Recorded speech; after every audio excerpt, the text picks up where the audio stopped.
덕하나 3, 2, 1 한 번만 쳐줘. 잡았어? 3, 2, 1.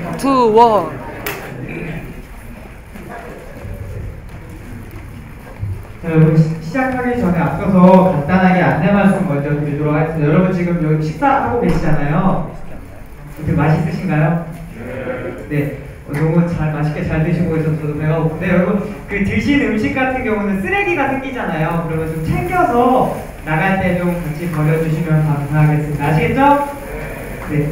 그리고 여러분 오늘 이제 전체적으로 진행을 할 테지만 중간중간에 여러분한테 좀 질문을 드릴 수 있는 시간을 좀 드릴 거예요. 그러면 잘 들으셨다가 네 어떻게 또 질문 잘하면 대표님들께서 또 이렇게 특별 체험을 또 해주실 수도 있으니까 네, 질문 많이 해주시고요. 그리고 제가 오늘 촬영한다고 머리 잘랐는데 이렇게 머리가 바가지 머리가 됐어요. 그래가지고 좀 자존감이 떨어져 있으니까 여러분이 좀 많은 호응해 주시면 감사하겠습니다. 아시겠죠? 네, 그러면 네 시작하도록 하겠습니다. 네, 그럼 진로 멘토링 TV 시작하도록 하겠습니다. 안녕하십니까? 저는 진로 멘토링 TV 사회자 문장훈입니다. 만나 반갑습니다. 네, 한국과학창의재단 진로 멘토링 TV는 농사, 어촌 등에 거주하는 학생들과 각 분야 전문가들이 온라인을 통해 진로 소통의 장을 마련하는 목적으로 진행되는데요. 이번 10월 달에는 로봇 인공지능 분야 전문가 3분 모시고 이야기를 나눠보도록 하겠습니다. 이번 10월 달은 광운대학교에서 진행하게 되었습니다. 자, 그러면 오늘 먼저 대학생 MC분들을 소개해 주실 건데요. 제가 아까 딱 와서 보니까 이번 주제가 로봇이잖아요. 너무 비인간적으로 잘생기고 예쁘신 분들이 온 것 같아요. 그래서 아까 제가 누구 연예인을 좀 닮았나 이렇게 생각을 해보니까 여기 있는 남자분은 김한 아나운서 혹시 아시나요? 김한 아나운서를 닮은 것 같고, 저기 여자분은 이렇게 아까 여기 촬영해주신 분께서 김혜수라고 꼭 소개를 해달라고 하시더라고요. 네, 얼굴 나가실 때 확인하시면 될 것 같고요. 우리 간단하게 자기소개 한번 부탁드리겠습니다. 네, 안녕하세요. 다들 한 번씩은 보셨을지 모르겠지만 다들 김한이라고 하면은 동의를 안 해주실 겁니다. 광운대학교 KWBC 아나운서 맡고 있는 전덕환입니다.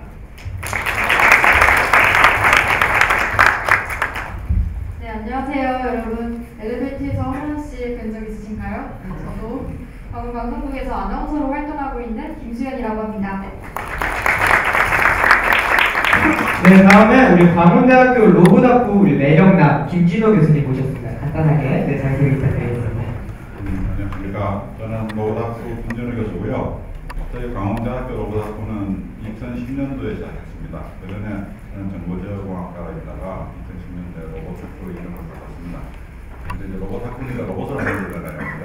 그런데 로봇공학과가 아니고 로봇학부로 되어 있습니다. 이게 로봇학부로 된 이유는 제가 대학교 다닐 때 공대에 제가 공대에서 그때 공대 한 16개 학과가 있었어요. 근데 다 공학과인데 건축학과만 공짜가 없었어요. 그래서 건축학과 애들이 항상 저희들을 놀리고 그랬어요. 공놀이라고 저희들을. 자기네들은 공짜가 안 들어간다고. 그래서 너는 왜 공짜가 안 들어가니? 그러니까 자기네들은 예술이라든지 인간이라든지 이런 걸 다 고려해서 건축을 하기 때문에 그래서 공짜가 안 들어간다 그러더라고요. 그래서 제가 다음에 무슨 학과를 만나면 공짜를 꼭 빼야 되겠다 하는 생각을 하고 있었어요. 그래서 로봇학과가 된 건데 꼭 그 이유만이 아니고 제가 로봇을 몇십 년 하다 보니까 제 경험적으로 로봇공학만 하면 안 되겠다.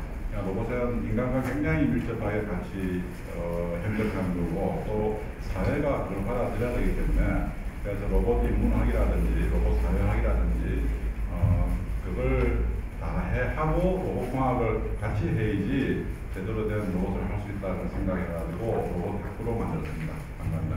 네, 우리 오늘 혹시 김진호 교수님 수업 듣는 학생 있으신가요? 네, 교수님 얼굴 잘 봐주셔서 아까 학점 주실 때 네, 플러점 해주시면 좋을 것 같습니다. 네, 다음에 우리 중화 매력의 두 분이 모셨는데요. 네, 먼저 유진 로봇의 신경철 대표님 모셨습니다. 대표님 소개 부탁드리겠습니다. 안녕하세요. 잘 들리죠?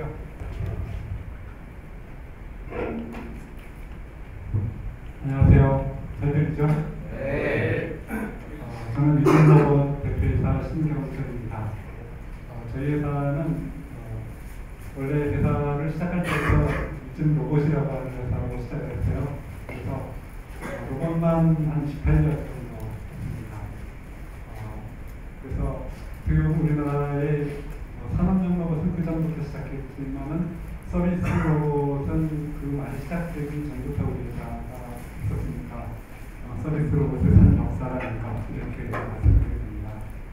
오늘 이렇게 여기 앉아있는 여러분들 보니까 우리가 만들고 있는 로봇보다 확실히 똑똑한 것 같아요. 여러분들을 믿지. 그런데 언젠가는 이 가운데 로봇 같이 앉아있을 시대가 또 오지 않을까 이렇게 생각했는데 저는 오늘 여러분들과의 어떤 대화를 상당히 기대하고 있습니다. 좋은 질문 또 좋은 대화를 시작하겠습니다. 감사합니다. 네, 다음에는 마인지랩의 박성준 부사장님 모셨습니다. 안녕하세요. 마인지랩의 박성준이라고 합니다. 먼저 죄송하다는 말씀 드리겠습니다. 사무실이 조금 멀리 있다는 이유로 정확히 시간을 못 맞출 때는 교수님이나 대표님께 계신 분한테 죄송하고요. 저희 마인지랩은 업력이 길지는 않습니다. 유진로봇 같은 게 굉장히 유명한 회사죠. 근데 저희는 한 2년 반 정도 본격적으로 사업하는 2년 반 정도고요. 근데 인공지능 플랫폼, 솔루션, 서비스 이런 부분들을 하는 거라서 저희는 그 로봇도 있지만 SK 두부 같은 그 스마트 스피커나 여러 가지 이제 디바이스를 이제 대화 얼마든지 이렇게 대화를 할 수 있는 형태의 그 소프트웨어 플랫폼을 공급하는 회사입니다. 그래서 좀 많은 관심들이 있어서 회사가 좀 빠르게 좀 현재는 팽창을 하고 있어서 이 말씀을 드린 이유는 아까 사회자님이 말씀하셨던 것처럼 저희가 계속 사람을 뽑거든요. 저희 이제 그래서 이제 저희가 짧지만 이제 아마 올해 얼마 되면 저희 그 직원이 한 100명 정도 될 것 같습니다. 계속 저희가 이렇게 사람을 뽑고 있어서 정말로 저희가 이런 리크루팅 활동을 굉장히 열심히 하는데 나가실 때 제가 끝날 때 관심 있으시면 명함이 없으시더라도 제 명함을 받아가셔서 꼭 저희 회사를 이렇게 지원을 해주셨으면 감사하겠습니다. 네, 대표님, 그 부사님 그러면 그 명함을 이마에 붙이고 면접장에 들어가면 합격인가요? 오늘 학생들 네, 질문 좀 더 잘 받아보시고 네, 그러시면 좋을 것 같습니다. 우리 오늘은 대학생 MC들이 기업인 분들 그 교수님께 질문을 자유롭게 하는 형태로 진행이 될 거고요. 중간에 여러분들한테도 질문의 기회를 드릴 테니까 말씀 잘 들어주셨으면 좋겠습니다. 우리 먼저 김한 아나운서를 다루는 전문가 MC 그룹 질문 한번 해볼까요? 네, 김한 전문가입니다. 네, 먼저 박성준 부사장님한테 궁금한 게 있습니다.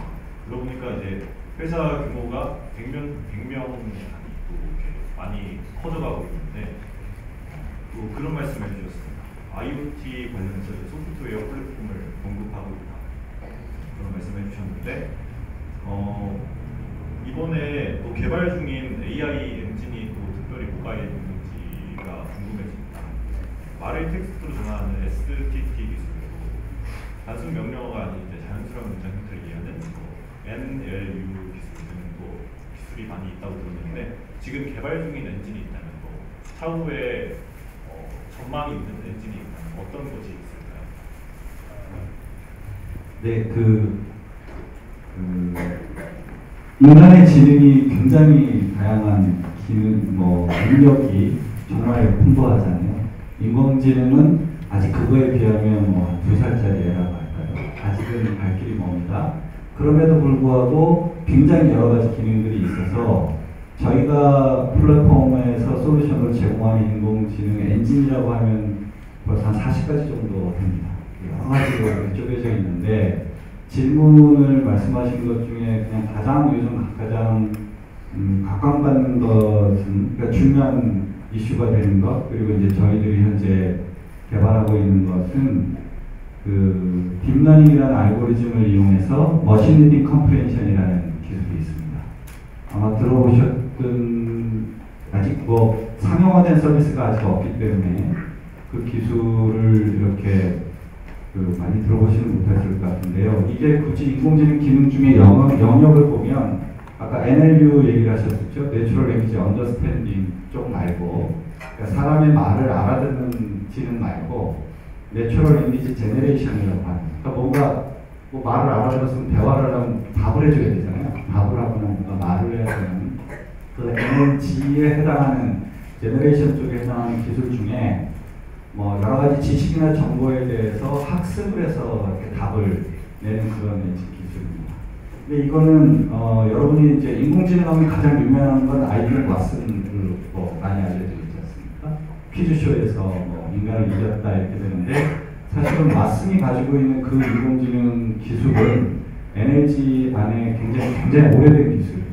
뭐 왓슨 자체가 굉장히 오래된 기술이라서 그 안에 엔진 기술 형태로 보면은 굉장히 이렇게 손작업이 많이 들어가는 그런 뭔가 그 답을 할 수 있도록 굉장히 작업을 많이 해야 되는 그런 형태의 구조입니다. IBM 왓슨이라고 하는 게. 근데 최근에 이제 나오는 딥러닝 알고리즘을 이용한 머신 리딩 컴프레hension은 사람하고 굉장히 비슷해요. 그러니까 계속 어떤 문서나 책을 얘한테 계속 읽어주면 거기에 어떤 질문을 던지면 그 자기가 학습한 문서나 뭐 뉴스나 이런 것들에서 자기가 답을 찾아서 답을 해내는 기술입니다. 그것도 이제 딥러닝 학습을 해서 하는데 이제 최근에는 글로벌하게도 이제 이런 기술이 이제 인공지능 기술 중에 굉장히 주목받는 기술 중에 하나고 저희도 이렇게 이제 최근에 이제 그 집중을 해서 아마 올해 안에 상용 서비스로 이제 보여드릴 수 있을 것 같아요. 그러면 그런 기술이 이제 상용 서비스가 된다는 건 글로벌하게도 이제 상용 서비스에서는 아주 빠른 거의 최초에 가까운 정도의 상용 서비스가 되지 않을까 그렇게 예상하고 있습니다. 네, 감사합니다. 우리 옆에 네, 이어서 간단한 질문 하나 드릴게요. 마인드랩은 한국 AI 스타트업에서 부족한 두 가지로 사람과 데이터를 꼽았다고 하셨는데 스스로 학습하고 성장하는 방금 말씀해주신 딥러닝에서 사람과 데이터가 부족하면 어떤 문제점이 생기고 현재 이제 마인드랩에서는 이 문제를 어떻게 해결을 해가고 계신지 여쭤보고 싶습니다. 그 사람은 항상 부족했던 것 같아요. 그리고 특히 이제 좀 구체적으로 보면 이제 로봇 학부에 계신 분들은 제가 커리큘럼을 잘 모르긴 하는데 어쨌든 인공지능 중에서 언어지능 쪽을 얘기를 주로 하려면 자연어 처리나 NLP라고 하는 자연어 처리를 전공한 사람이 참 없죠. 그래서 그 자연어 처리를 잘 이해하고 있는 분들이 한 20년 동안 굉장히 별로 인기가 없었어요. 컴퓨터 공학이나 이런 쪽에. 그런데 이제 요즘은 학부나 뭐 공대 석사 과정에서 자연어를 전공하고 프로그래밍 좀 할 줄 안다 그러면 천정부지로 지금 값이 뛰어올라 있습니다. 왜냐하면 인공지능을 하는 우리나라에서도 뭐 미국도 마찬가지고 어느 나라나 지금은 마찬가지인데요. 뭐 SK텔레콤부터 시작해서 게임에서 뭐 NC 소프트나 이런 유명한 회사들에서 워낙 그쪽 작업들이 많이 필요하니까 제가 너무 좁게 이제 말씀을 드렸는데 지금 여전히 인공지능이라는 분야에서 알고리즘을 연구한다거나 시스템을 개발한다거나 이렇게 하는 인원들은 매우 부족하다. 그래서 저희는 그 어쩔 수 없이 저희도 이제 회사가 발전하고 사업을 하려다 보니까 어쩔 수 없이 이제 주니어를 뽑아서 저희 내부에서 이제 트레이닝을 하고 또 그런 분들을 빨리 양성시키기 위해서 저희는 AI 투표 과정이라는 내부 아카데미도 하고 있습니다. 그래서 예를 들면 학부 졸업이나 석사 졸업이나 이런 분들을 위해서 그런 과정들을 연구서 저희 내부에서 그래서 저희가 한 3차례 정도 20명에서 30명씩 그 아카데미를 해서 거기에서 아카데미에 졸업하는 분들 거의 저희가 한 절반 정도 뽑았어요. 왜냐하면 그 경험을 갖고 있는 것도 굉장히 소중하니까. 그러니까 어차피 이제는 인공지능 기술이 이제 워낙 각광을 받기 때문에 자연어 처리라든지 그런 데이터 핸들링을 하는 쪽에 그 기술, 기능들을 전공한 분들이 점점 많아질 것이고 좀 해석은 되겠지만 어쨌든 현재는 시장이나 이런 기술의 필요에 비하면 인력이 없기 때문에 저희는 자체적으로 하고요. 이제 데이터 문제는 조금 복잡하긴 합니다. 그러니까 데이터가 많은 거는 되게 중요한데 그 다음에 적절한 데이터가 많아야 되고, 그럼 적절한 데이터라고 하는 건 사실 데이터의 가공이나 처리도 많아야 됩니다. 그러니까 뭐 이거를 하기 위해서는 다시 이제 사람 손이 필요하고 이렇게 되어 있습니다. 그리고 지금의 인공지능 기술은 아직은 슈퍼바이즈 러닝이라고 하는데 가이디드 러닝, 즉 선생님, 인간이 가르쳐주는 학습을 주로 하기 때문에 인간이 가르쳐주는 학습이라는 것은 사실은 요구에 필요한, 요구에 맞는 데이터를 가지고 학습을 시키는 거거든요. 그러니까 결국 아까 프로그래밍만 잘하는 사람이 필요한 게 아니라 이런 경우에는 그 데이터를 잘 핸들링할 수 있는 사람이 계속적인 투자. 저희는 그래서 회사가 단순히 소프트웨어를 개발하고 알고리즘을 개발하는 것 말고도 끊임없이 인공지능을 위한 데이터를 구축해 나가고 있습니다. 근데 그 데이터의 형식은 굉장히 다양합니다. 음성인식 엔진을 개발하기 위해서는 음성 데이터가 필요하고요. 아까 말한 MRC 데이터를 필요한 그거에 맞는 퀘스천 앤서링 데이터들이 이렇게 필요하기 때문에 어떤 인공지능 엔진에 어떤 데이터를 확보를 해서 그걸 잘 가공하고 학습에 사용할 것인가가 인공지능 분야에서는 굉장히 중요한 경쟁력입니다. 그래서 어쩔 수 없이 데이터는 어떤 서비스나 어떤 기술을 개발하는데 필요한 데이터들을 하여튼 저희는 수단 방법으로 다르지 않고 모읍니다.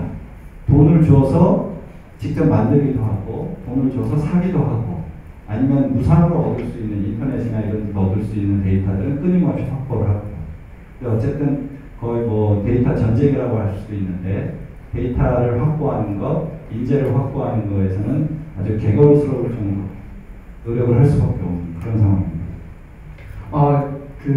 부장님 말씀 듣다 보니까 인공지능 분야 전문 인력이 부족하다는 말씀을 계속 해주시는데 이제 아카데미에서는 이제 어떤 학업적인 부분은 완벽하지만 현장 실무가 부족한 학생들이 아카데미에서 오면 좀 발전할 수 있는 어떤 계기가 될 수 있는 건가요?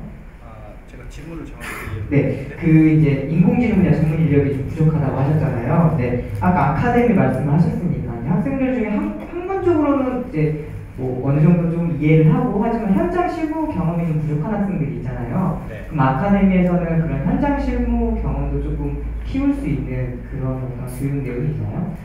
현장 실무라고 하기보다는요, 저희가 이제 실질적인 교육을 하게 돼요. 그러니까 뭐 이론 교육, 인공지능이 뭐다, 뭐 4차 혁명이 어떻다 이런 거는 그냥 간단하게만 이해를 하고 실제 데이터를 핸들링하고 엔진을 학습시키고 그 엔진을 가지고 어떤 서비스를 구축해내는 실제 실습 중심의 교육이거든요.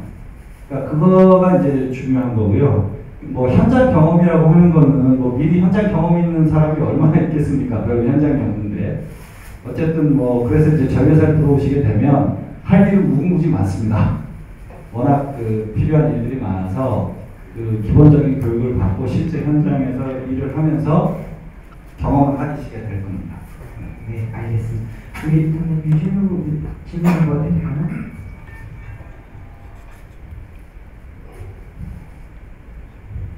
저는 김신우 교수님한테 여기서 새로운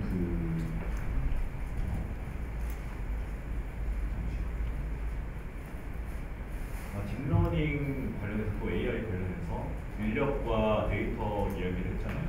인력을 다시 양성해야 된다. 이런 말이 나왔습니다. 근데 저희 지금 광운대학교 로봇학부가 상당히 학생들이 우수하잖아요. 또 이번에 로보월드 나가서 5년 연속 대통령상을 타기도 했고 그 정도로 다른 학교와 비교할 수 없을 정도로 우리 학교 학생들이 되게 우수한데 또 우리 학교 학생들, 로봇학부 학생들을 지원하는 학교의 정책이 있다면 특별한 정책이 있다면 어떤 것들이 있을까요? 가장 큰 정책은 이제 로봇 게임단을 4년 방학 중심에서 지원한다는 거, 또 그들을 위해서 또 공간을 마련해주고 그들이 함께 모여 있게 한다는 거, 그런 것들이 우리 학생들이 스스로 발전할 수 있는 것들을 경험할 수 있고 함께 딱 하는 게 얼마나 중요한 건지 그런 것들을 경험하고 대회 나가서 좋은 성적도 내고 그런 것 같습니다. 로봇 대회 성공했다고 하는데 정확히 아까 제대로 못 들어서 어떤 로봇 대회였나요? 네, 국내에서 이제 가장 큰 규모로 진행되는 로보 월드라고 있습니다.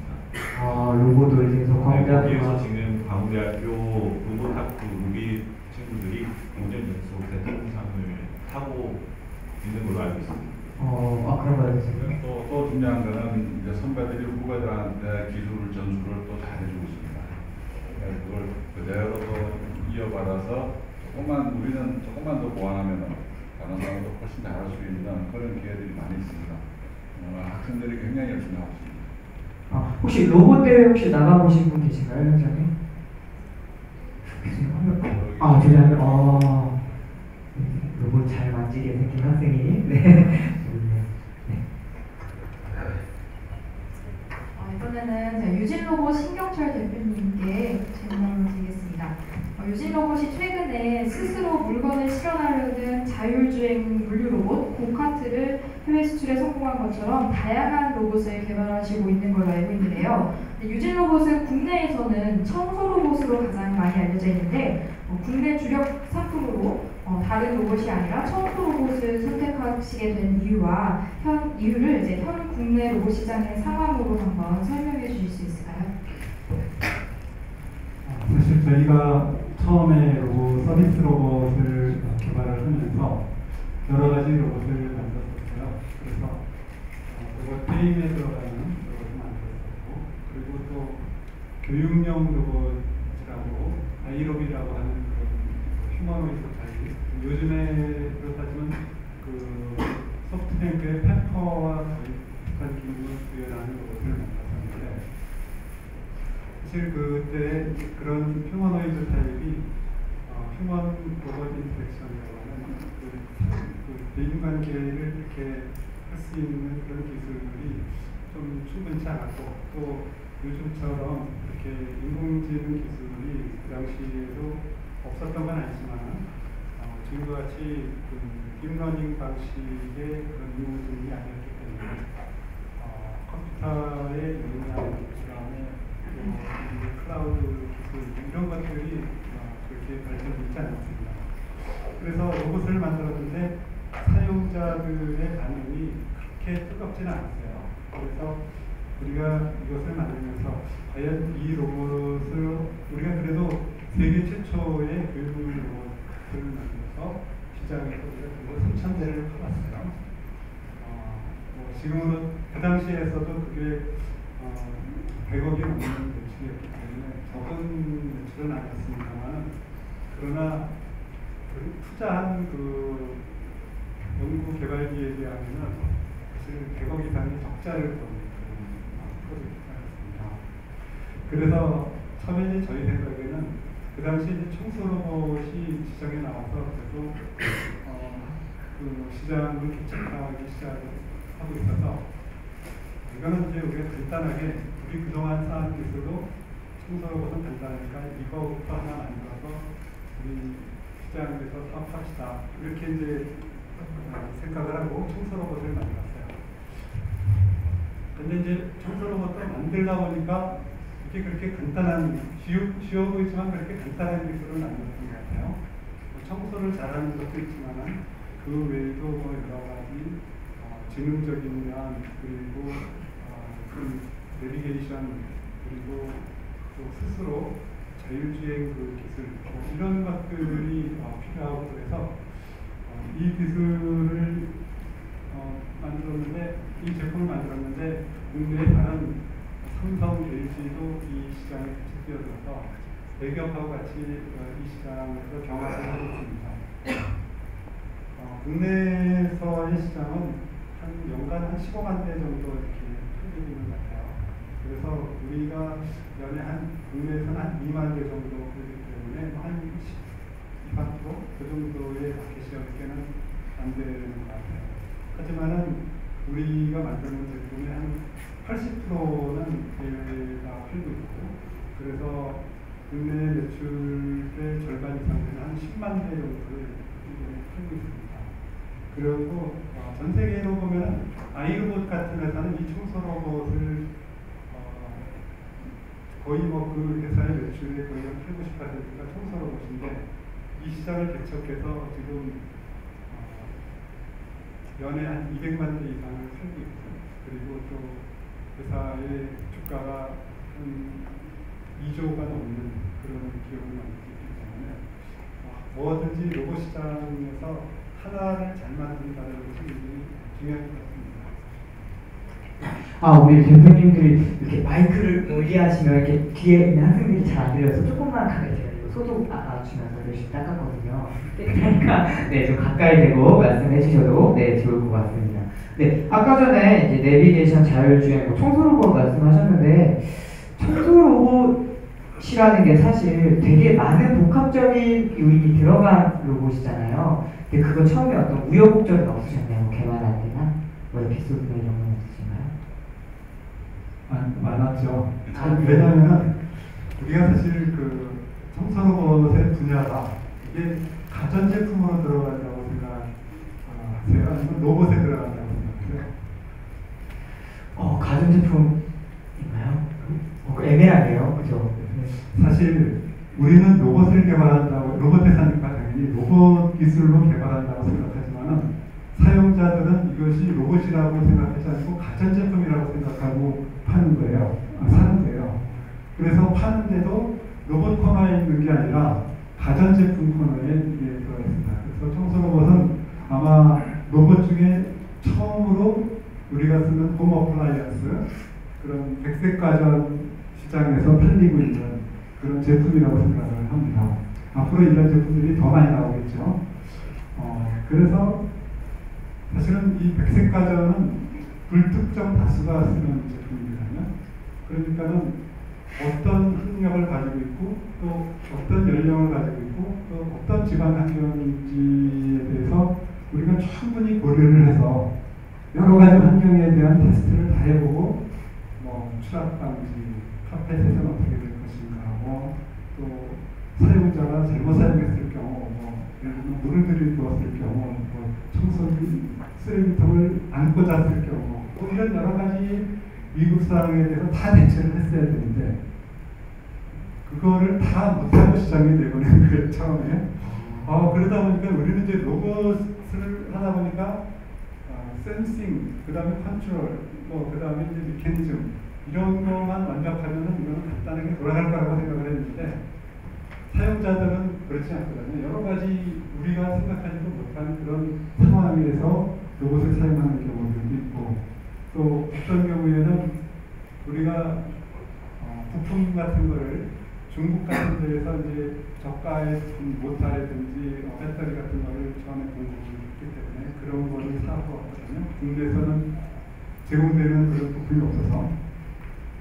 근데 이 사람들이 처음에 샘플을 우리한테 좋은 거를 주지만은 나중에 양산할 때에는 불량품을 갖다 이렇게 충분히 검증이 안 된 제품을 우리한테 공급을 하는 거죠. 근데 우리는 이거를 처음에는 그걸 잘 몰라가지고 샘플 제품하고 똑같은 부품이 왔을 거라고 생각하고 그걸 팔았는데 성능이 굉장히 차이가 큰 거죠. 그래서 나가자마자 불량이 막 쏟아져 들어오는 적도 있었고, 그래서 이제 나중에 우리가 이게 아니다, 우리도 다른 가전회사하고 똑같은 성능 검사 시스템을 같이 하겠다. 그래서 지금은 우리가 미국이나 유럽 시장에 수출하면서 유럽 시장에서 인증받을 수 있는 퀄리티의 품질 검사를 다 거쳐서 그렇게 해서 생산해서 판매하고 있습니다. 그런 우여곡절을 통해서 완벽한 또 제품을 만들어내신 것 같습니다. 네. 답변 잘 들었고요. 그 로봇 시장에도 대기업들이 같이 이렇게 뛰어들고 있다고 했는데 마인즈렉 박성준 부사장님께 한번 질문 드릴게요. 그리고 AI 산업에도 많은 대기업들이 지금 뛰어들어서 예를 들면 저희 집에도 어제 제가 기가 진위를 설치를 했습니다. KT. 대중들한테 사실은 대기업이 이렇게 도전을 했을 때 대중들한테 더 가까워지는 건 대기업이 도전했을 때 더 빨리 다가가게 되잖아요. 대기업과 상생할 수 있는 방안은 무엇이라고 생각하시는지.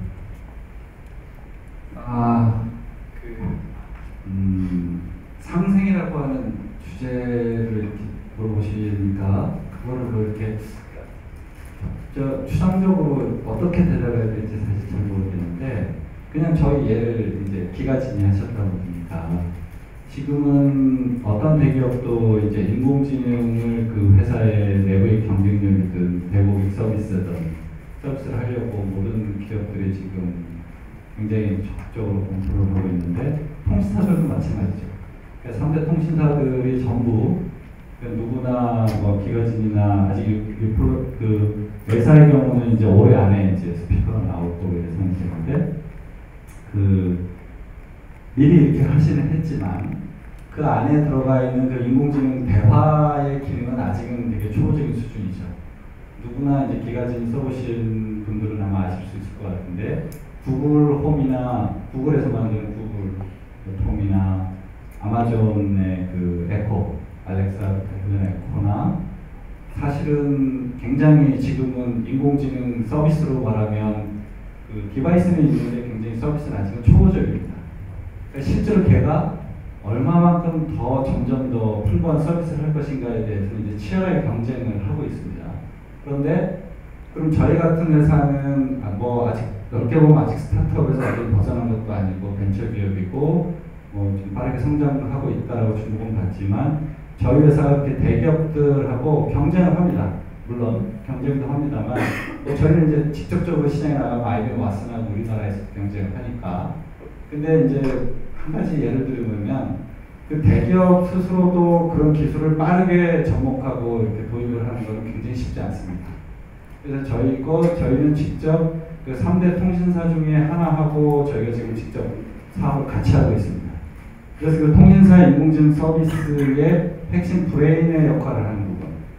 뭐 통신 디바이스는 뭐 누가 만들고 어떤 서비스는 누가 만들고 하더라도 아까 말씀드린 그 MRC 같은 걸 이용한 그 인공지능의 그 서비스의 브레인이라고 하는 역할을 하는 그 솔루션은 이제 저희가 직접 그 3대 통신사 중에 한 군데 이제 공급을 하고 있고, 물론 그게 아직 상용화 서비스는 올해 말쯤 되면 이제 보실 겁니다. 그러니까 뭐 여러 가지 서비스가 거기 있습니다.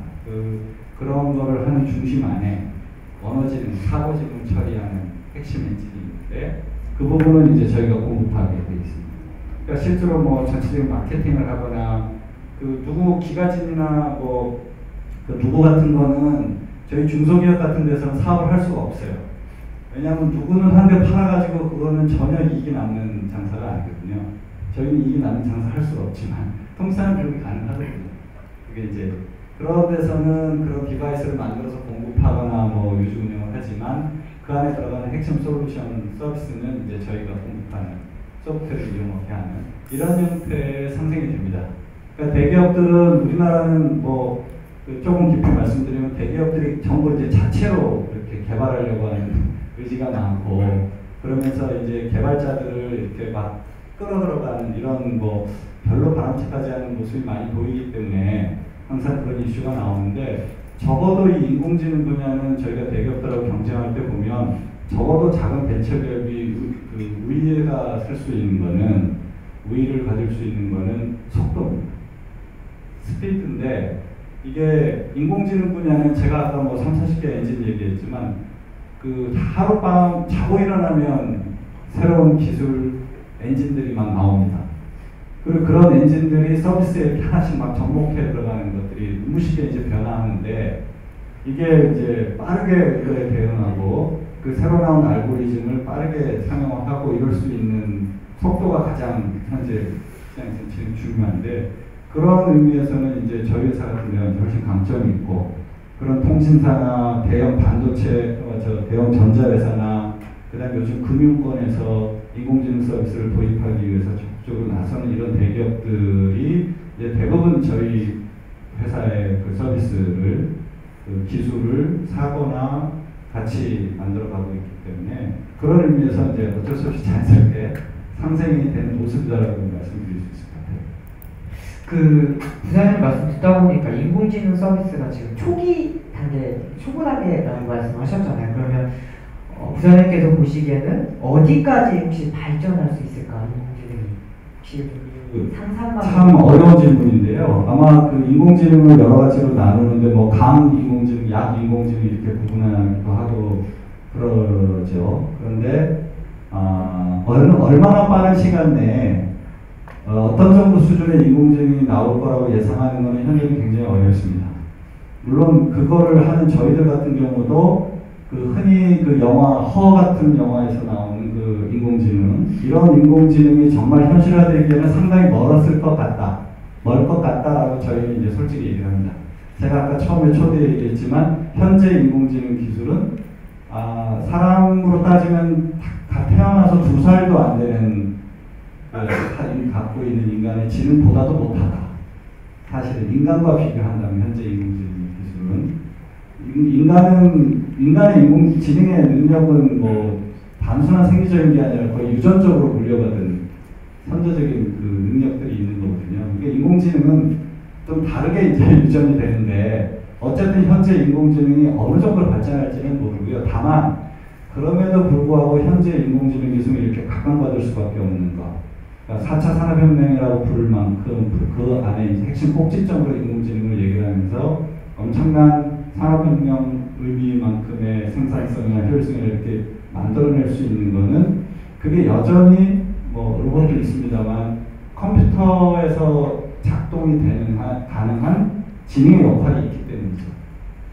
엄청난 강력한 파워와 24시간 360을 하지 않더라도 지치지 않고 학습하고 서비스할 수 있는 이런 원래 그 컴퓨터 소프트웨어나 컴퓨터가 가지고 있는 기능이 전통적으로 인간밖에 할 수 없었던 기능의 일부를 해나가면서도 그게 결합하면서 이제 강력하게 현실에 이제 영향을 주는 이런 것이기 때문에 그 아직은 초보적인 인공지능 기술이지만 그게 어떤 산업, 어떤 시장에 전통적인 강력한 컴퓨팅 파워와 결합했을 때 뭐 저희가 흔히 얘기하는 ICBM 얘기하지 않습니까?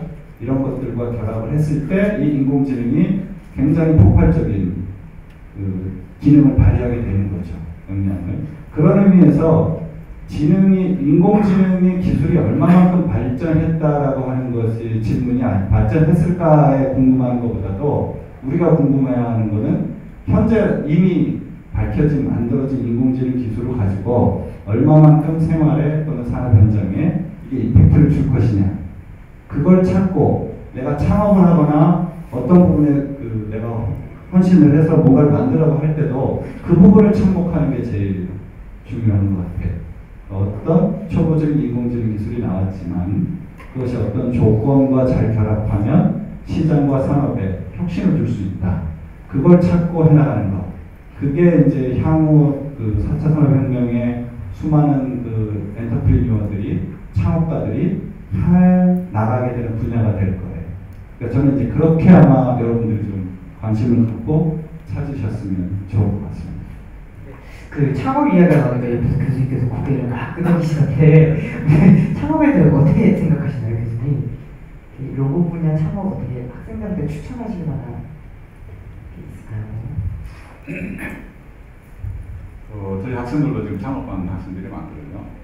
그다음에 이제 뭐 벤처 기업에 들어간 학생들도 많고 로봇학 또는 로봇공학 이 부분은 창업할 수 있는 아이템이 수없이 많이 있어요.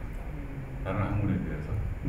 그게 굉장히 차별화되는 점이고 그러니까 인간의 직업수만큼 우리가 다양한 로봇이 존재할 거라고 생각하기 때문에 어느 한 분야를 정해가지고 그 분야를 꾸준히 한다면은 반드시 성공할 거라고 봐요. 그러니까 로봇이라는 게 너무나 분야가 많고 넓고 하기 때문에 그중 한 분야를 여러분들이 남들이 아무도 관심 안 갖는 분야를 하나 찍어가지고 그 분야에서 연구를 하게 되면은 곧 여러분들이 세계 최고가 될 거예요. 또 특허 내고 이런 식으로 하면은 계속 노력하면은 여러분들이 아마 세계 최고의 그 분야에서는 세계 최고의 기업이 될 수 있을 거예요. 로봇에 그게 가장 좋은 로봇을 하게 되면은 점이라고 할 수 있습니다. 네. 그 교수님 말씀 듣다 보니까 새로운 분야 말씀하셨는데 그 유전 로봇 같은 경우는 1988년도 무려 30년 전에 시작을 하셨잖아요. 어떻게 이렇게 쉽지 않은 그런 분야였을 텐데 어떻게 이런 분야에 또 뛰어들게 되셨나요? 저도 처음에는 대기업에 취업을 했었는데 취업을 처음에 하셨었고 네네. 근데 대기업에서 하는 것도 있고 또 배우는 것도 많이 있지만은 나와서 로봇 사업을 한번 해보겠다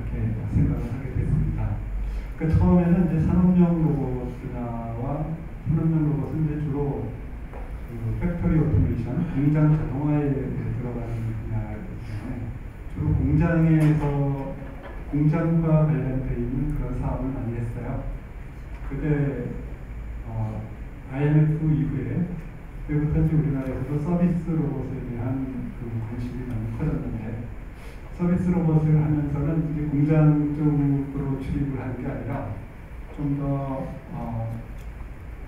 일반인들 그리고 또 로봇을 좋아하는 어린이 학생들 그리고 또 가정주부들 뭐 이런 여러 대상이 우리의 그 고객이 되더라고요.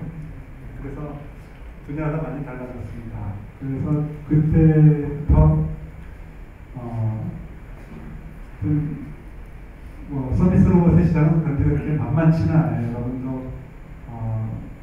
여러분도 김진호 교수님이 하면 어느 분야든지 가면은 오래 하면 성공할 수 있을 거라고 말씀하셨는데 그 몇 년을 잘 버텨서 거기에서 뭔가 프로덕트를 만드는 데까지가 제일 어려운 기간인 것 같습니다.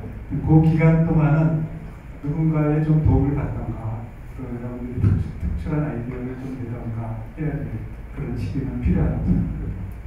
네, 창업 이야기가 나오니까 두 분들이 힘든 시절을 마치 회상하듯이 이렇게 고개를 끄덕이시는데 우리 다음 질문 한번 해볼까요? 네.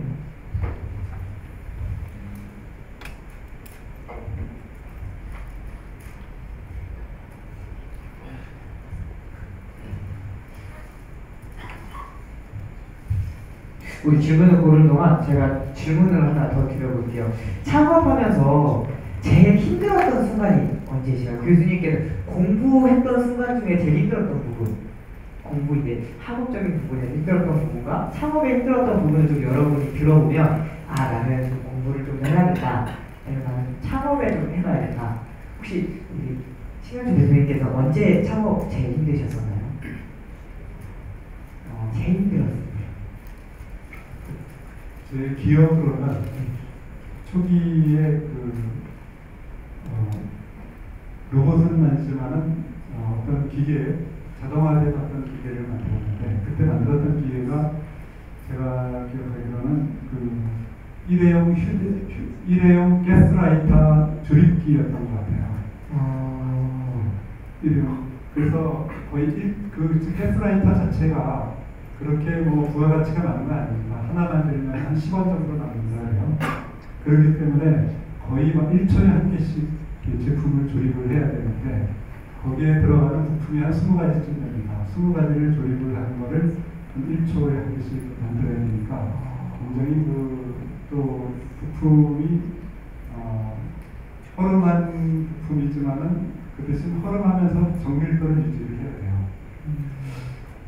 그런데 이제 그거를 사업 초기에 우리의 그 기술력을 충분히 이렇게 파악하지 못하고 이제 그거를 우리가 만들어주겠다고 이제 하고 그거를 만들었는데 한번 만들어서 굉장히 정말 고생해서 한 6개월 정도 고생해서 그 제품을 만들었어요. 근데 만들었는데 불량률이 10%가 나는 거예요. 10%면 엄청 높은 거 아닌가요? 1% 이하로 나야 됩니다. 그런데 그거를 줄일 수 있는 방법을 따져보니까는 우리가 만든 모든 제품의 공차가 10분의 1은 다 줄여야 되는 거예요. 그거는 사실상 기계를 다시 만들라는 얘기하고 똑같습니다. 제품의 공차를 10분의 1로 줄여야 된다. 왜냐하면 공차가 조금씩 커질수록 분량이 조금씩 늘어나거든요. 그래서 그거를 어떻게 해요? 고객한테 받아보니까 다시 만들었죠. 그래서 한 6개월을 더 걸려서 다시 만들었어요, 그거를. 근데 그러다 보니까는 고객과의 약속을 지켰는데, 2번 만들었으니까 비용도 2번 나가고, 그 사이에 그것 때문에 딴 일을 못했기 때문에, 그로 인한 경영적 손실이 너무 큰 거였어요. 그래서 그 해에 정말 우리가 엄청나게 적자를 봤습니다. 그때가 진짜 힘들었던 것 같아요. 네, 결국에는 적자가 나서 힘들었다는 말씀이셨던 것 같아요. 우리 마인드를 우리 부장님 언제 가장 힘드셨나요? 저희는 소프트웨어 회사라서 우리 옆에 신 대표님 계신 것처럼 이렇게 하드웨어 하는 회사에 비하면 훨씬 쉽다고 뭐 외람되지만 뭐 저희는 그 하드웨어는 잘 몰라서 훨씬 힘들 것 같아요. 다 있고 아까 말씀하신 그런 사람들 때문에 소프트웨어 소프트웨어는 말 그대로 좀 소프트하니까 좀 안 낫다고 볼 수는 있는데, 그런데 다만 이제 분명한 건 있어요. 뭐냐면 진짜 배는 고파요. 할 때 배가 고프죠. 왜냐면 뭐 만드는 과정에서 누가 관심을 갖겠습니까? 여러분 누가 그 호주머니 돈 내고 제대로 돌아가지도 않는 누가 그걸 사겠습니까? 그러면 허리띠 졸라매고 정말 힘들게 한번 버텨보는 거죠. 뭐가 제대로 나올 때까지. 물론 적어도 뭐가 필요하냐면 시장에서 성공하는 것까지가 인정받는 것까지가 굉장히 어렵다면 요즘은 뭐 그 여러 가지 투자, 정부 투자도 있지만 뭐 팁스 프로그램이나 여러 가지 그 엔젤이나 이런 부분도 우리나라에도 없지 않기 때문에 적어도 투자자들을 설득할 만한 수준까지라도 뭐가 있어야 돼. 창업을 하려면. 저희도 그랬죠. 저희도 뭐 처음에 몇몇 사람이 이제 몇 억 갖고 시작을 했지만 뭐 한 10명, 15명이 그 같이 개발을 한다고 하더라도 그거 얼마나 오래 가고 오래 못 가거든요. 그러면 이제 그 거의 이렇게 목숨이 간당간당 하면서 또 이제 허리띠 졸라매고 해야 되는 이런 경우는 있죠. 그러니까 그런 경우는 사실 거의 대부분이 이제 그런 과정을 겪는다고 생각합니다. 그러니까 만약에 창업이라고 하는 것은 쉽지 않은 일이기는 하고 그 속에서 아주 그냥 그 날카롭고 정말 이제 집요하게 적어도 한 1년 정도는 딱 목표를 가지고 반드시 인정을 받을 수 있는 뭔가를 만들어내는 그럴 때까지는 굉장히 어렵고 힘들긴 하다. 힘들다. 하지만 보람은 있으시죠? 소프트웨어 깨지. 보람은 그렇죠. 이제 성공을 하고 나면 뭐 얼마든지 여러 가지 보람은 있을 수 있죠. 그리고 그 지속적으로 성공을 해야 된다는 여전히 부담은 있으나 일단 그렇게 된다면 그 모든 사람이 다 성공하는 것은 분명히 아니니까 누구나 도전한다고 해서 다 성공하는 것은 아니니까 그 중에서 이제 성공을 한다라고 하는 거는 굉장히 그 성취감이 크죠. 그럼 교수님은 원래 석사과정까지 기계공학 하셨었고 이제 박사과정을 로봇공학 하신 건데 그 사이에 힘든 점은 없으셨나요? 이렇게 전공이 하셨다는데. 석사까지 기계공학하고 키스텔 2년 연구를 하면서 기계공학에 응용했죠. 그걸 할 때 그때 로봇공학이라고 하는 책을 처음 봤어요. 처음 보고 그때 느낀 거는 이건 기계공학의 응용이구나 하는 걸 생각했어요. 그때. 그래서 좀 쉽게 봤죠. 쉽게 봤고 그 다음에 기계공학이라고 하는 학문은 굉장히 좀 긴 호흡을 하는 학문이에요. 뭐 자동차, 냉장고, 원자력 발전소 이런 것처럼 굉장히 긴 호흡을 하는 거고 좀 느낌이 좀 천천히 발전하는 것 같은 그런 느낌을 제가 받았어요. 근데 또 6년 또 8년 이렇게 기왕을 했으니까 저는 또 충분했다고 생각했고 그래서 이제 새로운 도전을 해야 된다고 생각했는데 로봇공학은 그런 의미에서 기계공학의 응용이라고 하고 시작했는데 실제로 들어가 보니까 로봇공학은 기계공학에 관련은 많지만은 다른 중요한 것들이 너무나 많더라고요. 좀 전에 부사장님이 말씀하신 걸 조금 수정을 하면은 로봇을 소프트웨어 하시는 분들은 하드웨어라고 그래요.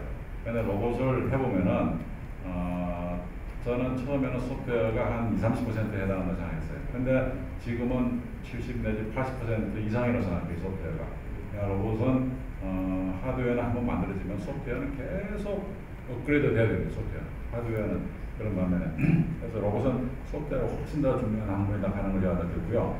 그래서 기계공학을 하다가 그 소프트웨어를 다 배워야 되니까 제가 얼마나 힘들었겠어요. 그러니까 로봇공학의 로봇 학문의 핵심적인 거는 이제 퍼셉션, 코그니션, 액션이라고 해요. 퍼셉션도 소프트웨어가 많이 중요해요. 그거는 이제 센서와 관련된 거지만은 코그니션은 거의 100% 소프트웨어고 이제 액션 쪽에 가서도 이거는 소프트웨어 반, 하드웨어 반이에요. 그만큼 이 세 가지를 다 하느라고 박사과정 때는 굉장히 힘들었어요. 그걸 다 그때 극복하느라고. 예를 들어서 제가 어떤 한 과목을 들으면은 학부 4학년 과목도 들은 적 있어요. 컴퓨터 사이언스가 들은 적 있어요.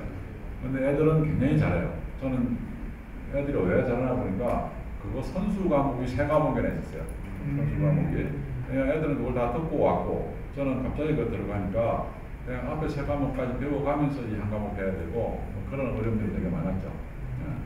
그러네요. 그럼 선생님 짧게 한번 제가 다시 한번 질문 드리면 만약에 여기 학부생들이 많으니까 학부로 가신다면 기계공학을 하시겠어요? 로봇공학을 하시겠어요? 지금 로봇공학 학생들도 보고 있고 기계공학도 좀 결국은 기계공학과 로봇공학은 나중에 다 하나에 합쳐질 것 같아요. 그러니까 우리가 물리학이라는 거는 자연에서 일어나는 힘과 운동 이런 걸 연구하는 거예요. 물리학은. 기계공학이라는 거는 인간이 원하는 열적인 것, 힘, 운동 이런 것들을 어떤 에너지를 바탕으로 주어진 에너지를 바탕으로 이런 것들을 인간의 유용한 열, 운동 에너지를 만들어내는 그런 학문이고 구현하는 학문이고 로봇공학은 거기에서 한 스텝 더 나아가지고 인간이 바라는 굉장히 지능적인 운동을 만드는 지능적인 힘과 운동을 만드는 학문이에요. 그러니까 지금은 그게 분리된 것처럼 가지만 결국은 나중에 합칠 것 같아요. 지금 우리 자율주행차 하는 거 있잖아요, 그죠?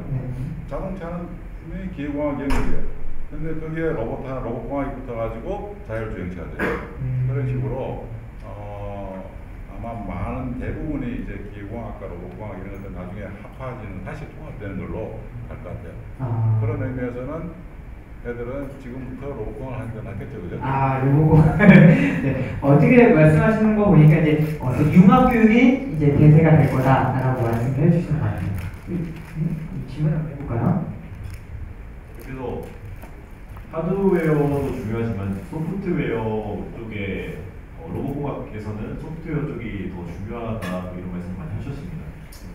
요즘에는 자동차 업계에서는 자율주행차로 인해서 무인 운송수단이 늘어날 거다 뭐 이런 식으로 관심도 많이 가고 있고요. 근데 또 외국의 사례에 대해서는 뭐 알파고라든지 또 테슬라 모터스의 자율주행 그 드라이브 모드라든지 그거에 대해서 많이 알고 있는데 우리나라 기술에 대해서는 많이 모르는 경우가 많은 것 같습니다. 그래서 우리나라 현재 소프트웨어 기술은 어느 정도인지 또 경쟁력은 외국에 비해서 있는지 말씀해 주실 수 있으십니까? 교수님께 질문이었나요? 네.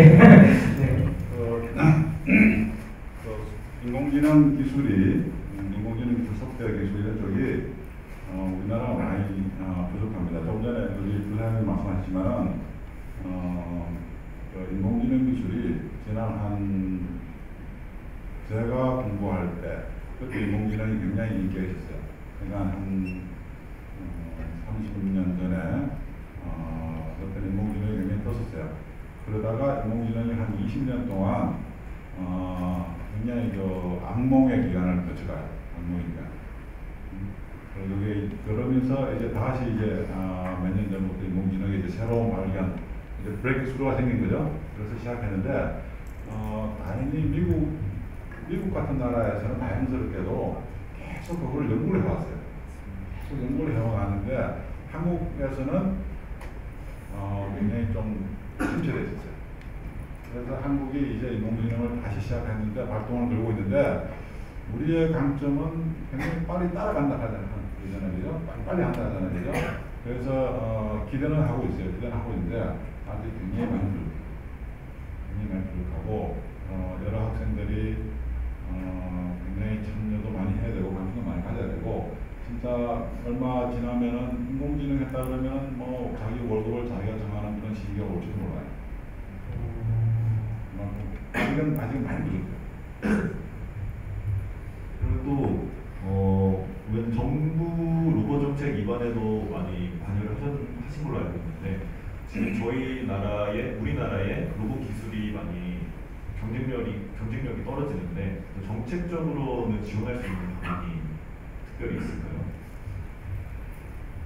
제가 정부 기획할 때도 제가 항상 했던 얘기는 우리가 로봇에 두 가지 측면이 있어요. 하나는 로봇을 잘 개발하는 능력을 갖는 것, 하나는 로봇을 잘 활용하는 능력을 갖는 것. 그 두 가지 측면인데 일본은 둘 다 잘하려고 해요. 또 둘 다 잘하고 있어요. 로봇의 생산 능력, 로봇의 활용 능력. 그러면 우리나라는 일본보다 로봇을 약 15년 내지 20년 늦게 시작했어요. 우리나라는. 그 다음에 실질적으로 로봇을 일본만큼 잘하지도 못했어요. 그럼 우리나라가 늦게 시작했는데 그럼 우리 둘 다 따라가면 과연 다 잘할 수 있을까? 그래서 그러면 둘 중에 하나를 택하면 어느 걸 택해야 될까 생각했을 때 저는 활용 능력을 먼저 로봇을 잘 활용하는 능력을 갖는 나라가 되는 게 중요하다고 생각했어요. 그래서 활용 능력이 세계 최고가 되는 나라가 되자. 그러면은 시장이 열리잖아요, 그죠? 시장이 열리면 자연스럽게 만드는 능력도 잘하는 나라가 될 가능성이 있거든요. 근데 그 활용 능력은 좀 더 소비자 측면에 있고 소비자 중심으로 있는 거고 만드는 능력은 주로 개발자 중심이고 근데 우리 개발자들이 정부에서 돈을 많이 지원해주고 그렇게 하면 개발자들이 소비자들을 안 만나요. 소비자들은 불편하거든요. 만나면 갑질을 하거든요.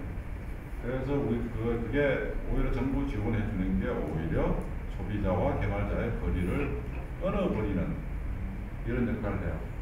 그래서 가능한 사용자 또는 로봇 활용 능력 이 방면으로 정부에서 많이 지원해 주면 좋겠다고 그랬는데 실은 일본 같은 데는 만드는 사람보다는 활용하는 사람한테 많이 지원해요. 우리나라 농촌에서는 그렇게 해요. 그냥 농기계 같은 걸 사면은 농기계를 사용하는 사람은 많이 지원해주고 있잖아요, 그죠? 농기계 만드는 사람보다 그런 식으로 우리 로봇 정책도 그런 식으로 바뀌면은 우리가 좀 더 빨리 좀 좋은 로봇을 활용을 잘하는 나라 될 수 있을까 싶기도 하고 또 한편은 로봇을 만드는 사람은 돈 번 경험이 별로 없어요. 로봇을 활용하는 사람들은 돈을 번 경험이 많아요. 대부분이 그래요. 그러니까 로봇을 노예라고 비교한다면은 노예를 만드는 아프리카하고 노예를 활용한 미국하고 비교해보세요. 어디가 돈을 벌었어요? 그런 것처럼 로봇을 활용한 기업이라면은 삼성전자, 현대자동차 이런 데가 로봇을 활용하는 기업이에요. 그런 데는 돈 벌 수 있는 기회가 많아요. 그런데 로봇을 실질적으로 만든 기업들은 일본 로봇 기업들도 전통 로봇 기업들도 요분들도 저한테 대표자들을 만나면 이야기하면은 굉장히 바빠졌어요 라고만 얘기하지 돈 많이 벌었어요 라는 얘기는 안 해요. 가슴 아픈 이야기네요. 로봇을 만든다 하는 거는 어떻게 보면 사회에 굉장히 공헌하는 일이고 또 항상 어뢰 입장에 서서 일을 해야 되는 거고 굉장히 국가에 기여하는 사람이고 돈 좀 받아야 될 사람입니다. 근데 저희는 학생들한테 좀 그런 일을 같이 하자 이렇게 하기가 좀 미안하지만은 로봇 활용 쪽에 돈 버는 일도 많으니까 로봇에 계속 좀 더 열심히 해주면 좋겠습니다. 네, 교수님께서 은근슬쩍 로봇 활용을 하라 이렇게 계속 말씀해 주시는 것 같아요. 네, 그러면은 국가 정책적으로 지원하는 것보다는 뭐 스스로 성장할 수 있는 여건을 만들어주는 게 더 효과적이라고 말씀하셨는데 그런 부분에서 이제 유진 로봇 신경철 대표님한테 질문 드릴 만한 게 기업을 초창기부터 20년이 넘게 일구셨잖아요. 그래서 이제 로봇 분야에 새로 뛰어드는 벤처 기업한테 해주실 말씀이 있을 것 같습니다. 지금 또 관련 벤처 기업이 창업되기 위해서 지금은 좀 어렵잖아요. 지금보다 어떤 점이 더 나아지면은 벤처 기업이 잘 성장할 수 있는 기반이 만들어질지 생각하시는 게 있는지 여쭤보고 싶습니다. 두 가지 질문을 하고 있는데요. 로봇 분야의 벤처를 어떤 분야를 되는지 하고 하나는 벤처에 대한 약관을 어떻게 좀 개선해 주면 될 것인지 싶습니다. 저는 로봇을 만들고 이렇게 광운대도 여기 로봇 공진대회에 나가서 좋은 상을 받고 있으니까 그 공진대회에 나간 그 기술을 가지고 로봇을 만들면 좋은 로봇을 만들 수 있지 않을까 이렇게 생각합니다. 그런데 이제 그것을 만들면은 한번 생각을 해볼 게 이거를 누가 쓸 것인가 그리고 이 로봇을 얼마에 그 사람들이 이거를 얼마에 살 수 있을 것인가 이거를 좀 생각을 해봐야 돼요. 그래서 당장에 이제 자기 주변만 봐서 이거를 만들면은 내가 잘 만들 거다라고 생각해서 만드는 데에만 관심을 가졌는데 나중에 보니까는 그렇게 수요가 별로 없더라. 아마 이런 회사를 제가 좀 많이 봤어요. 그래서 자기가 만드는 데에만 열중했는데 그거를 만들더라도 상태가 뭐 그냥 별로 없는 거죠. 예를 들면은 뭐 관상용 물고기 로봇 이런 거를 만들려고 진짜 고생 많이 했는데 관상용 물고기를 실제로 팔 수 있는 데가 그렇게 많지가 않은 거예요. 그 시장이 1년에 정말 몇 억밖에 안 되는 거죠. 그렇게 되면은 그 회사가 계속적으로 그쪽에 인력을 유지하면서 계속 만들어야 되냐 하는 거에 대한 딜레마에 빠지는 겁니다. 그래서 여러분들이 로봇으로 만들 수 있는, 로봇 기술로 만들 수 있는 그 로봇은 굉장히 다양합니다. 우리가 아이디어만 좋으면 얼마든지 그걸 만들 수 있는데, 여러분들이 그 로봇 기술을 활용해서 특정 로봇을 만들 것인가, 아니면 그 기술을 활용해서 다른 데에 들어가는 어떤 부품이나 소프트웨어라든지 이런 거를 할 것인가, 이렇게 하면 그 로봇 기술이 활용될 수 있는 분야가 많이 있거든요. 그런 아이디어를 잘 캐치하는 것이 중요하죠. 그리고 이제 저는 이제 가능하면은 로봇은 크게 두 가지가 필요하다고 생각합니다. 하나는 그런 아이디어입니다. 어떤 니치마켓을 뚫고 들어갈 수 있는 아이디어. 그다음에 두 번째는 거기에 내가 만들었을 때 옆에 사람이 보고 쉽게 베껴버리면은 나는 고생해서 만들었는데 그거보다 더 싼 제품이 또 옆에서 같이 나오면 소용이 없잖아요. 그냥 아이디어만 제공하는 꼴이 되잖아요. 그래서 뭔가는 자기가 붙을 수 있는 핵심 기술을 하나 가지고 있어야 됩니다. 그래서 그냥 아이디어만 갖고 창업하는 것보다는 좀 실험실 창업이라든가 또 아니면 이런 동아리를 통해서 오랫동안 개발한 기술을 가지고 창업합니다. 그래서 나름대로의 핵심 기술을 하나 붙들고 이 기술은 내가 다른 사람이 나를 쫓아오려고 하면 최소한 2, 3년은 더 고생해야 된다 하는 기술을 하나 정도 확보하는 것이 중요하지 않을까 이렇게 생각이 듭니다. 그렇게 돼서 창업을 뛰어들게 되면은 초기에 우리나라에서 아이디어만 좋으면은 지금 이제 팁스라든지 이런 좋은 아이디어를 이렇게 지원해주는 프로그램들이 있기 때문에 그 아이디어가 잘 선택이 되면 한 10억 정도까지는 그 벤처기업이 크게 어렵지 않게 투자를 받는 것 같아요. 10억 정도. 네. 아이디어가 좋으면요.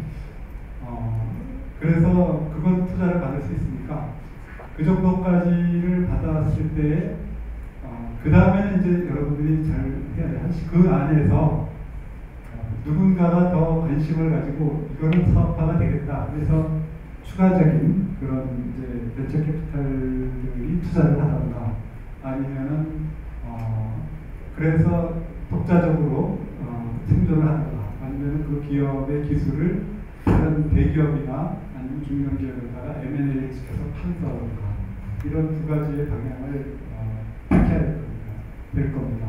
독자 생존할 것인가 아니면은 다른 기업에 같이 그 기술을 넘길 것인가 하는 것을 그 다른 기업에서 생각해야 되는데 옛날보다는 좀 많이 좋아졌지만은 그래도 아직 미국이나 뭐 이런 다른 그 선진국에 비하면 우리나라 아직까지 벤처기업에 대한 투자가 그렇게 많지는 않은 것 같아요. 아직은. 네. 하지만 옛날보다는 굉장히 좋아졌다 이렇게 생각이 들고요. 뭐 혹시 여러분들 중에서 이런 쪽에 로봇으로 뭐 벤처 사업을 하게 되거나 코스 프로그램 같은 데 관심이 있다 그런다면 뭐 제가 그러면 자문을 하거나 좀 도와줄 수도 있습니다. 혹시 관심 혹시 나는 창업을 생각하고 있다라고나 생각 혹시 있나요?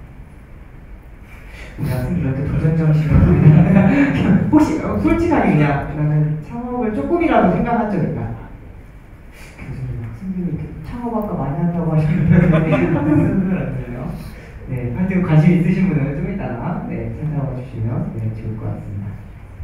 저는 세 분께서 간단하게 답변해 주셨으면 좋겠는데요. 핵심 기술 확보를 계속 말씀하셨는데 사실 저는 개인적으로 창의적인 아이디어라는 게 행운처럼 딱 찾아오는 게 아니라 정말 어떤 한 분야에 대해서 꼼꼼하고 섬세하고 틈새하게 파고들었을 때 때 찾아올 수 있는, 얻을 수 있는 그런 거라고 생각을 하거든요. 그래서 학생들이 이제 나중에 혹시 창업을 하거나 이렇게 이런 기술 개발에 뛰어들게 됐을 때 핵심 기술 확보를 위해서는 어떤 자세가 필요하다고 생각하시는지 세 분께서 답변해 주시면 감사할 것 같습니다.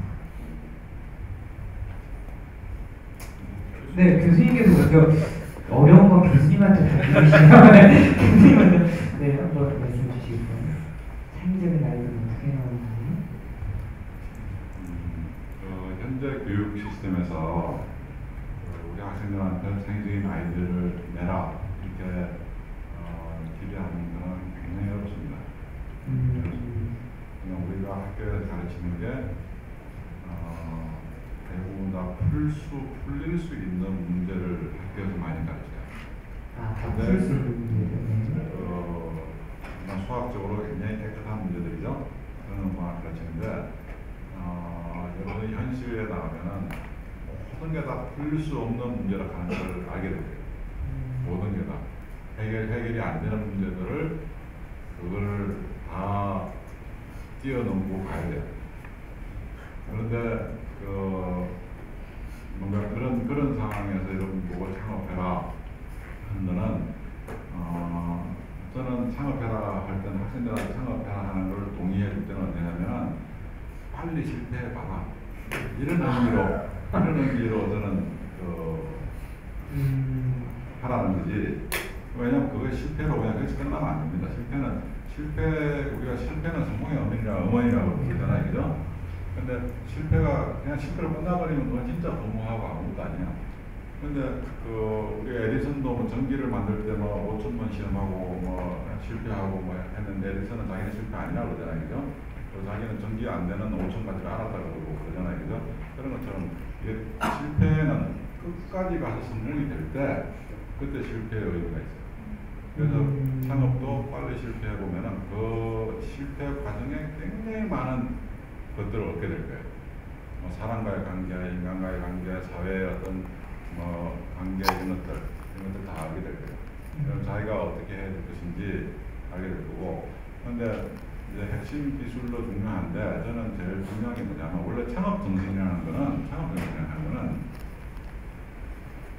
기업을 만들어서 돈 벌어야지 이런 게 창업 정신이 아니고 사회에 필요한 기업의 역할을 찾는 거예요. 기업의 역할. 사회에서 필요로 하는 기업의 역할을 찾고 그걸 구현해내는 거예요. 그게 창업 정신이에요. 로봇 정신이라고 하는 거는 사회에 필요한 로봇을 찾고 그걸 구현해내는 거예요. 구현해서 사회에 도움이 되도록 하는 거예요. 로봇 정신이라고 하는 거는. 그런 것처럼 창업 정신이라고 하는 거는 사회에 필요한 기업의 역할을 여러분들이 정의할 줄 알아야 돼요. 그리고 그걸 구현해 나가야 돼요. 그런 것들 구현해 나가면은 그게 여러분들 스스로 꼭 핵심 기술을 갖고 있지 않아도 돼요. 오히려 그 방해될 때가 더 많을지도 몰라요. 손정희 씨 같은 분이 핵심 기술을 가지고서 막 이렇게 막 하고 그런 거 아니거든요. 빌 게이츠도 뭐 핵심 기술을 가지고 막 한 거 아니거든요. 그러니까 페이스북에 누구야? 주크버거도 자기가 뭔가 핵심 기술을 가지고 한 게 아니거든요. 그 사람들이 잘하는 것들은 사회에 필요한 기업의 역할을 잘 정의하는 거예요. 그걸 잘하는 사람은 창업해도 실패 안 할 가능성이 많아요. 그러니까 핵심 기술은 굳이 꼭 내가 안 가져도 돼요. 저희들한테 물어보세요. 독서한테 물어보세요. 그걸 가지려면 20년, 30년 걸리는데 또 선배들한테 물어보세요. 그냥 핵심 기술을 가지고서 그거를 매달리면은 정말 중요한 사업의 핵심은 못 보게 됩니다. 네, 그러니까 사회에 필요한 부분을 먼저 생각하라. 이 부분을 말씀해 주셨던 것 같아요. 한혜로 교수님께서 너무 정확하게 잘 말씀을 해주셔가지고 특별히 없을 것 같은데, 그러니까 그 필요, 필요라고 하면 필요를 느끼고 이제 그 필요를 느끼고 그걸 찾는 거에 대해서 제 개인적으로는 어쨌든 관심과 집중력인 것 같아요. 내가 어떤 관심을 가지고 느끼고 그걸 이제 집중적으로 고민을 하면서 만들어지지 뭐 저절로 떨어지는 건 분명히 아니다. 작업에 대한 아이디어 그렇게 생각합니다. 네.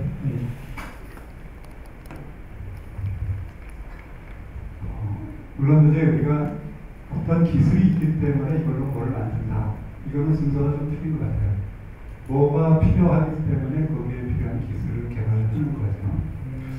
그런데 이제 그 아이디어를 우리가 너무 어렵게 생각할 거 없습니다. 우리가 어떤 똑같은 기능을 구현하는 것을 반값으로 만들어 볼 방법이 없을까? 아니면은 소리를 줄일 방법이 없을까? 아니면은 가볍게 만들 방법이 없을까? 이런 여러 가지가 전부 다 사실은 굉장히 혁신적이거든요. 우리가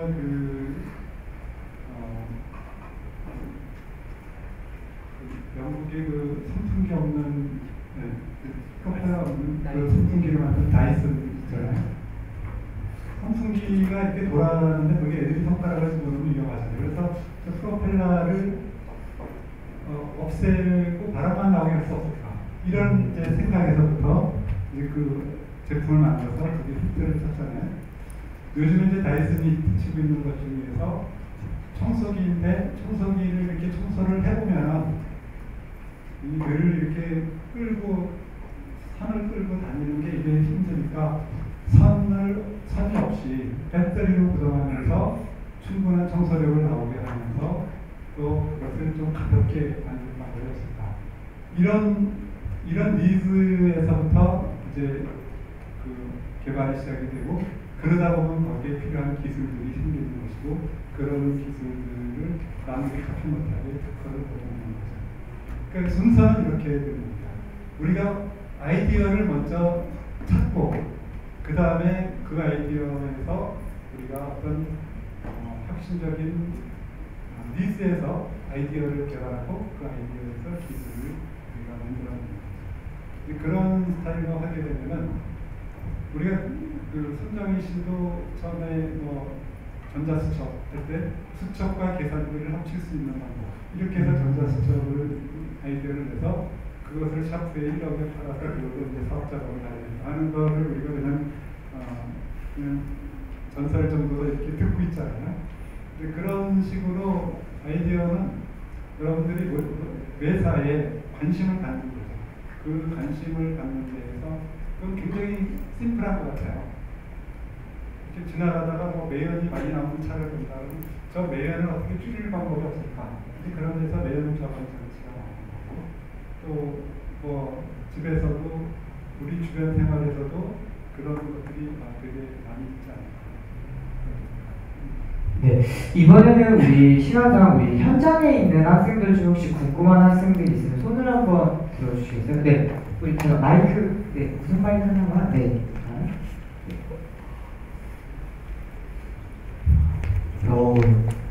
그중 저 학생 로봇 보이나요?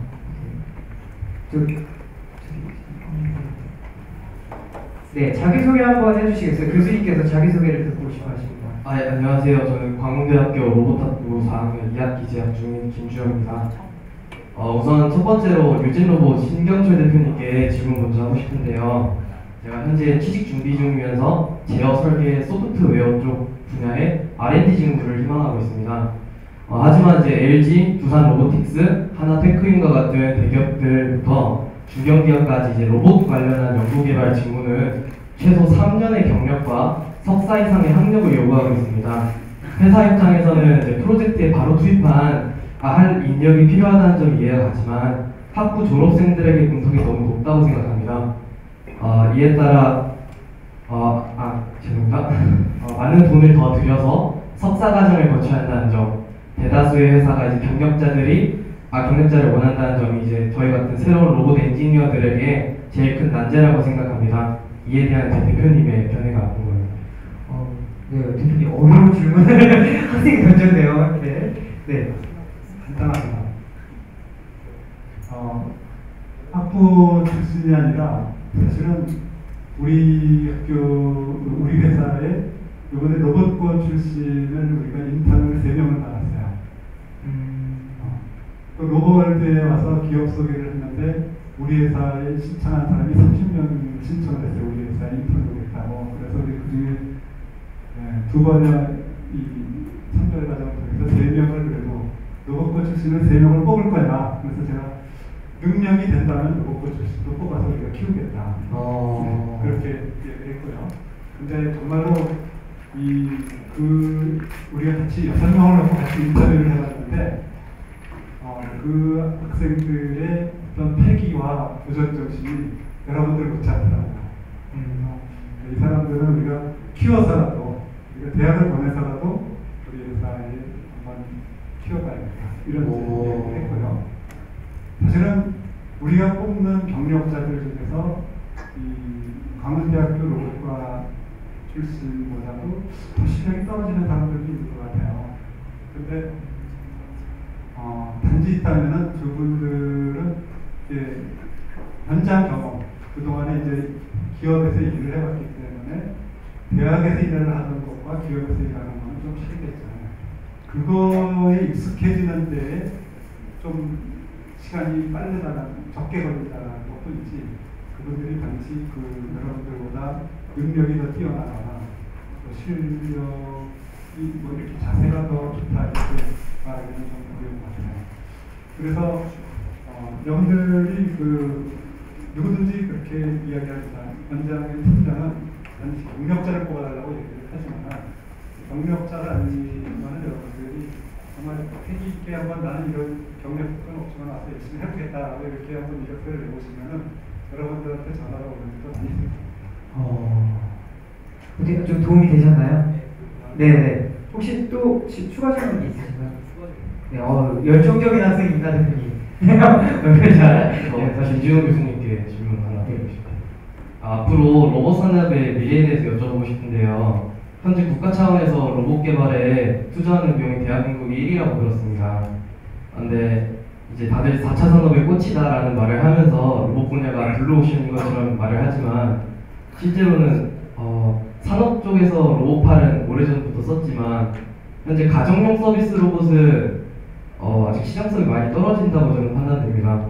그래서 이에 따라 말씀하신 것처럼 로봇을 활용하는 기업들을 많이 제가 찾아봤는데 대부분의 그 로봇 한다는 기업들이 이 대한민국의 교육열을 이용하여 많은 그 교육용 로봇 키트만을 팔고 있더라고요.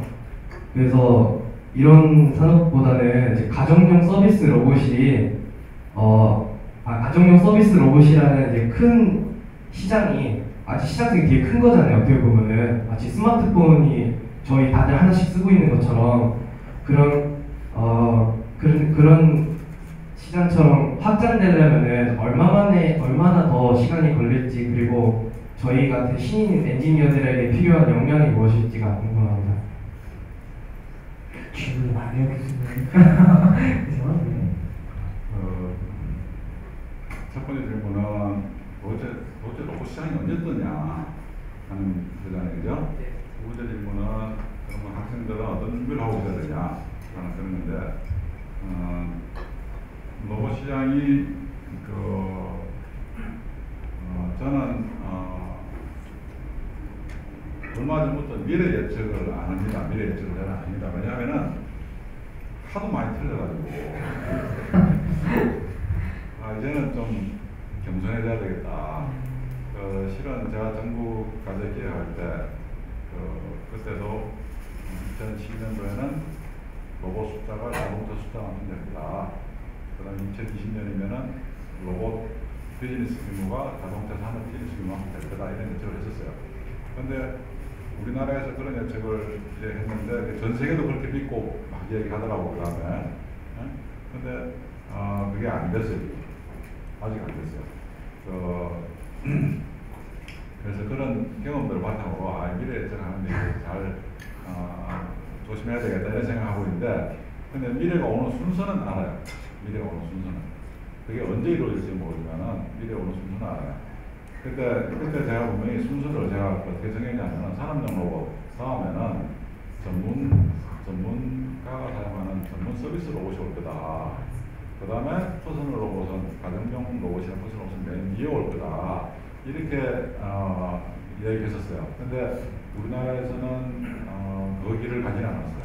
그 길을 가지 않고 산업용은 하고 가정용 쪽에 주로 퍼스널 쪽에 많이 집중했어요. 그래서 전문 서비스용이 우리나라에 많이 안 됐어요.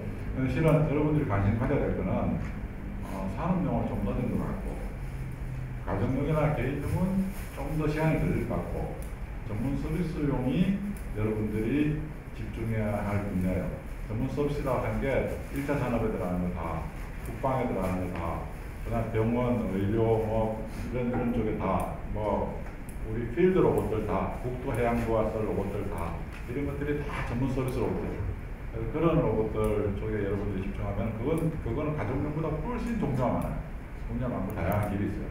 그냥 그 부분으로 대기업들도 그런 것들을 자기가 하고 있는 산업 특성에 맞게끔, 예를 들어서 뭐 국방 쪽은 국방용 로봇으로 하고 뭐 그런 식으로 맞게끔 지금 발전하고 있기 때문에 여러분들은 그 가정용은 뭐 유진 로봇에 요즘 로봇을 잘 하고 있지만은 가정용보다는 이제 고카타하고 하는 것도 전문 서비스에 해당하는 거예요. 유진에서 개발하는 것도 그런 식으로 발전 나가고 있는 거죠. 그런 것처럼 그쪽 분야로 관심을 갖는 게 지금 필요할 것 같고, 그 다음에 여러분 학생들이 어떤 준비를 하고 있어야 되냐, 그러면은 이건 나중에 미리 말씀드리면 손정희 씨 한번 생각을 해보세요. 손정희 씨가 16살 때 자기가 존경하는 맥도날드 한 일본 맥도날드 사장을 만나기 위해서 약 한 100번 가까이 전화를 해요. 그러니까 시내 전화, 시외 전화를 해요. 굉장히 돈도 비싼 그 시절에. 그러니까 그 다음에 자기가 직접 안 만나주는데 만나러 가요. 만나러 가가지고 때를 쓰고 해가지고 15분을 만나요. 15분을 만나고. 그리고 손정희 씨가 짧게 네. 15분을 만난 동안에 뭘 그냥 딱 말더래. 컴퓨터를 해라. 그 당시에 손정희 씨는 저보다 2살밖에 더 많지 않아요. 57년생이에요. 컴퓨터를 하라는 얘기 그때 들어요. 그러니까 40년 전에. 지금 저는 젊은 애들 만나면, 젊은 그 학생 만나면 다 로봇을 하라 그래요. 로봇을 하는데, 손정희 씨가 하는 것처럼, 난 대학생들이 좀 지혜를 찾아서 좀 다 떠났으면 좋겠어요. 손정희 씨가 지혜를 찾아서 떠난 것처럼. 근데 그게 나중에 손정희 씨가 나중에 사업할 때, 그 일본 맥도날드 사장이 컴퓨터 300대를 사줘요. 사업 미천이 돼요, 그런 것들이 다. 또. 그런 것처럼 인연을 만들고 그런 사람들을 만나서 좀 돌아다니라 하는 게 제가 학생들한테 부탁하고 싶습니다. 네, 알겠습니다. 우리 혹시 마지막으로 한번 더, 네, 마지막 질문, 네, 우리 시간을 좀 간단하게 답변하도록 부탁드리겠습니다. 네, 소소하고 이름 간단하게 말씀해 주세요. 로보닥 1사학번 김민주라고 합니다. 저는 김준호 교수님과 마인즈 부사장님께 같이 질문을 드리고 싶은데요. 지금 현재 페이스북이나 인스타그램 같은 경우에는 페이스북은 이제 가입자 수 9억 명, 인스타그램은 이제 전 세계로 6억 5천 명에서 중복해서 가입자 수가 거의 10억 명이 넘어가는데요. 이렇기 때문에 일단은 마케팅적인 도구에서 굉장히 큰 도구로 사용되고 있어요. 굉장히 알고리즘이 굉장히 정교하고 교수님들이나 부사장님이 예를 들어 어떤 쇼핑을 할 때 어떤 물건을 사고 싶은지에 대해서 굉장히 정확하게 타겟을 집중해 주는데요. 이런 알고리즘이 명확하기 때문에 지금 비공식적으로 20명 정도 사용하고 있다는 이 페이스북을 판매 대행사 쪽에서는 이걸 좀 안 쓸 수가 없어요. 반드시 사용해야 되는 도구인데 아마 제가 예상하기로는 이 알고리즘이 아마 이 세상에 있지 않은 물건인데 교수님이나 그런 구매자들이 어떤 거를 원할 때 판매자한테 아마 이런 걸 만들어라라는 것도 미래에 아마 추천을 할 것 같아요. 근데 이제 이런 알고리즘을 이미 그런 큰 쪽에서 이제 굉장히 갖고 있기 때문에 판매자 측에서는 이 알고리즘에 대한 수수료가 점점 높아지고 있는 상황인데, 이래서 저희 같은 스타트업 같은 경우에는 이런 알고리즘을 자체적으로 이제 구현을 해야 되는 상황인데, 아무래도 데이터베이스가 굉장히 부족하다 보니까 그런 큰 회사 같은 경우를 따라가기가 굉장히 어려운 상황인데, 이런 경우는 어떻게 생각을 하시는지 조언 부탁드리겠습니다. 우리 부사장님께서 제가 잘 답을 드릴 수 있을지 모르겠는데요. 따라가거나 경쟁하려고 하실 필요 없어요. 그거 말고도 가능성이 있고 기회가 있는 것은 훨씬 많습니다. 일단 어차피 경쟁은 안 돼요. 예를 들어 구글하고 검색하고 경쟁을 하겠습니까? 저희가. 근데 이제 저희는 구글하고 그렇게 경쟁을 하죠. 뭐냐면 그럼 검색 다음은 뭐냐? 검색의 다음. 지금은 검색이 인터넷을 지배하고 있잖아요. 예를 들면 그 상품 추천 알고리즘하고 다른 쪽이 비교를 드리려고 하는데 검색은 쭉 보면 문서를 연관성이 높은 문서를 순서대로 가르쳐 주잖아요. 그러니까 앞으로 인공지능에서는 어떻게 되냐면 검색을 하듯이 질문을 하거나 뭘 궁금을 하면 그냥 답을 던져줄 거예요. 문서를 가르쳐 주는 게 아니라. 그러면 이거는 다른 기술이거든요. 물론 거기에서도 이제 구글하고 경쟁을 하겠죠. 그러니까 드리려고 하는 말씀은 뭐냐면 이미 시장을 선점하고 뭔가 기술을 가지고 하는 플레이어들은 얼마든지 있다. 그게 로봇이든 소프트웨어든 어디든 아직 그렇게 나오지 않은 것이지만 아까 사회에 사람들이 필요하고 하는 영역은 얼마든지 많이 있다는 거죠. 그건 약간 변형을 해서든 뭔가 조금 혁신을 해서든 그런 쪽에서 기회를 찾고 하는 것이 오히려 이제 답이라고 저는 생각합니다. 혹시 교수님께서 추가로 네, 알겠습니다. 오늘 너무 뜨거운 반응 때문에 시간이 살짝 초과되었는데 이제 슬슬 마치도록 하겠습니다. 4차 산업혁명이 수백만 년의 한 번 오는 변화의 시기이고 그 기회가 이번에 왔다고 해요. 그래서 여러분들도 좋은 기회 잡으셨으면 좋겠고요. 로봇 인공지능 분야에 관심이 있고 꿈꾸는 학생들에게 도움이 되었으면 좋겠습니다. 이것으로 진로멘토리 TV 마치도록 하겠습니다. 감사합니다.